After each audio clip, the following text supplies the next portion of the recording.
Bonjour mes chers élèves, j'espère que vous allez tous bien. J'ai l'honneur de vous présenter par cette vidéo une séquence de cours intitulée « Découvrir le rôle des barrières naturelles ». Ce cours qui s'intéresse aux élèves de la 3e année collégiale Parcours international. Unité 6, Fonctions de relations et immunologie. Chapitre 3, Micro-organismes et réponses immunitaires. Axe 3, Immunité naturelle ou immunité non spécifique. Séquence 1, Découvrir le rôle des barrières naturelles. Avant de commencer le cours d'aujourd'hui, je vous invite tout d'abord, mes chers élèves, à suivre avec moi cette situation de départ. Comme vous le savez déjà, notre environnement contient beaucoup de micro-organismes, des virus, des protozoaires, des champignons microscopiques et des bactéries. Ces derniers sont subdivisés en deux types. Il y a ceux qui sont pathogènes et ceux qui ne le sont pas. Ce qui nous intéresse ici, ce sont les micro-organismes pathogènes. Pathogène, ça veut dire responsable de maladies.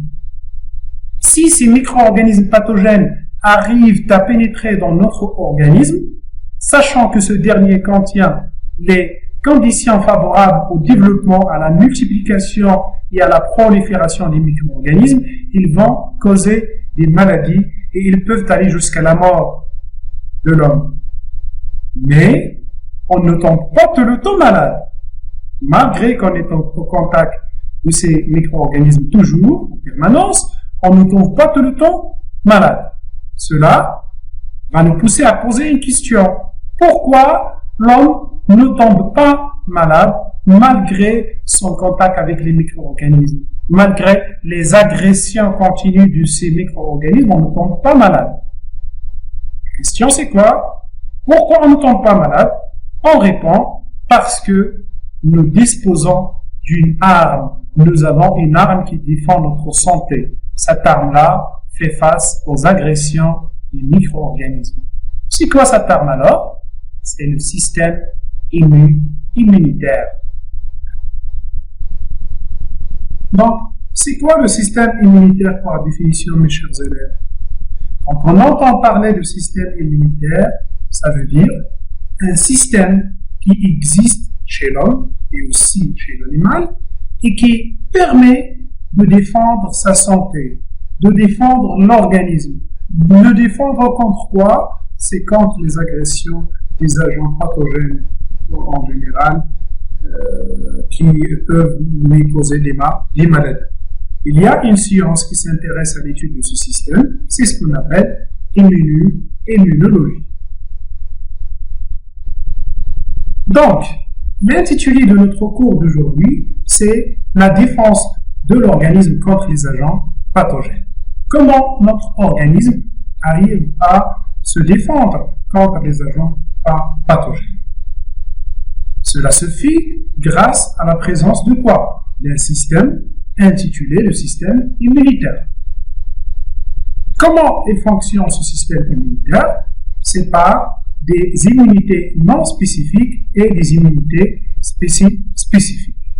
Donc, les problèmes à résoudre lors de cette séance, ce sont quels sont les moyens mobilisés lors de l'immunité non spécifique et quels sont les moyens mobilisés lors de l'immunité non spécifique.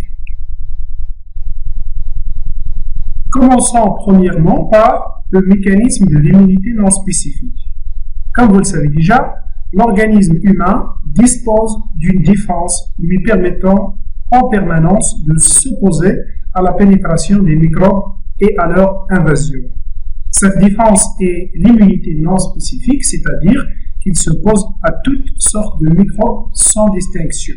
Donc, quand on entend parler du terme immunité non spécifique, qu'est-ce que ça veut dire non spécifique? Ça veut dire qu'il est dirigé ou bien qu'il se mobilise face à tous les micro-organismes, à tous les agents étrangers sans distinction, sans ségrégation entre ces agents pathogènes.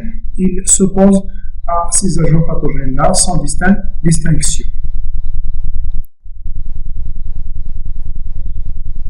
La première ligne de défense de l'immunité non spécifique contre les agents pathogènes, c'est ce qu'on appelle les barrières naturelles.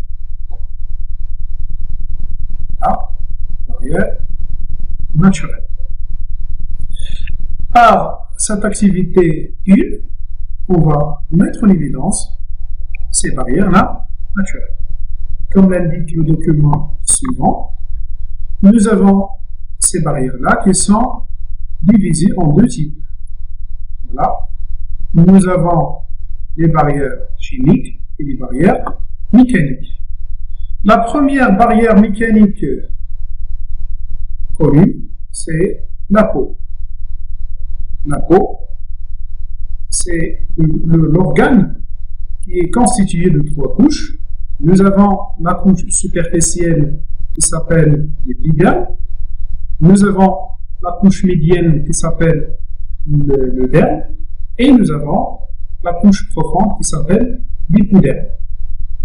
Cette couche-là, ou bien ces 3 couches de la peau, sont une barrière qui fait face aux micro-organismes en empêchant leur pénétration dans l'organisme.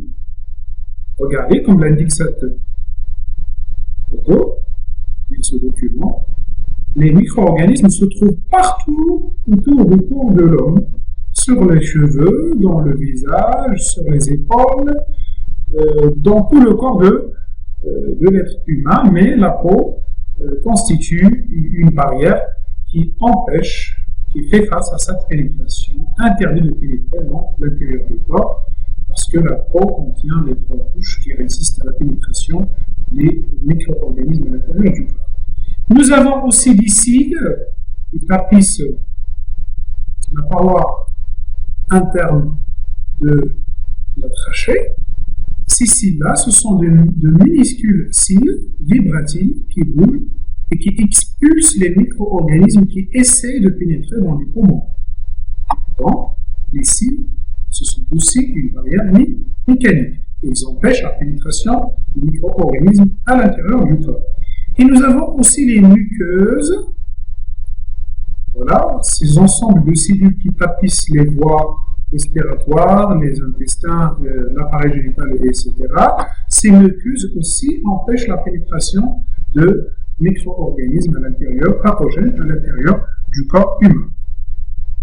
En ce qui concerne les barrières chimiques, ce sont des sécrétions qui tuent les micro-organismes ou bien qui arrêtent leur multiplication, comme les larmes sécrétées par les glandes lacrymales au niveau de l'œil, comme le mucus nasal sécrété au niveau du nez, et la salive qui est sécrétée au niveau par les glandes salivaires. Donc ces sécrétions-là, ils arrêtent la multiplication des micro-organismes ou bien ils les éliminent parce qu'ils fournissent les conditions défavorables au développement des micro-organismes, par exemple par l'acidité ou bien par la salinité. Nous avons aussi la sueur qui est sécrétée au niveau des glandes sudorées au niveau de la peau. La sueur, elle est acide, donc elle empêche la multiplication des micro-organismes ou bien elle peut éliminer quelques types de micro-organismes. Nous avons aussi le suc gastrique. Par exemple, si j'ai mangé un aliment qui est contaminé par les micro-organismes, je n'ai pas bien lavé par exemple une pomme, bien un repas qui est infecté par les micro-organismes. En arrivant au niveau de l'estomac contient un pH qui est égal à 1, très très acide. Cette acidité élimine ces micro-organismes et donc ils n'auront pas la capacité de se multiplier à l'intérieur de l'estomac. Au niveau aussi des appareils génitaux de l'homme et de la femme, nous avons des sécrétions à pH acide qui empêchent la multiplication des micro-organismes au niveau des voies génitales de l'homme et de la femme. Donc, pour exploiter ce document-là, on doit répondre aux 2 questions suivantes, identifier les différentes barrières mécaniques et chimiques et indiquer leur rôle dans la protection de l'organisme. Pour qu'on soit clair en parlant du milieu intérieur du corps, le milieu intérieur du corps, ce n'est pas par exemple, la partie creux des organes comme des poumons, comme l'intérieur de l'estomac. Donc, ces parties creux de ces organes-là, ce sont une extension de milieu extérieur. Il ne s'agit pas de milieu intérieur. Donc, c'est quoi le milieu intérieur? Quand on parle de milieu intérieur, on parle des tissus et on parle de sang et de la lymphe. C'est ça, les milieux intérieurs. Donc, pour répondre aux questions, les barrières mécaniques, ce sont la peau, les muqueuses, les cils de la trachée, comme j'avais déjà dit. Les barrières chimiques, ce sont la sueur, les larmes, le mucus nasal, la salive, le suc gastrique et les sécrétions des appareils génitaux mâles et femelles.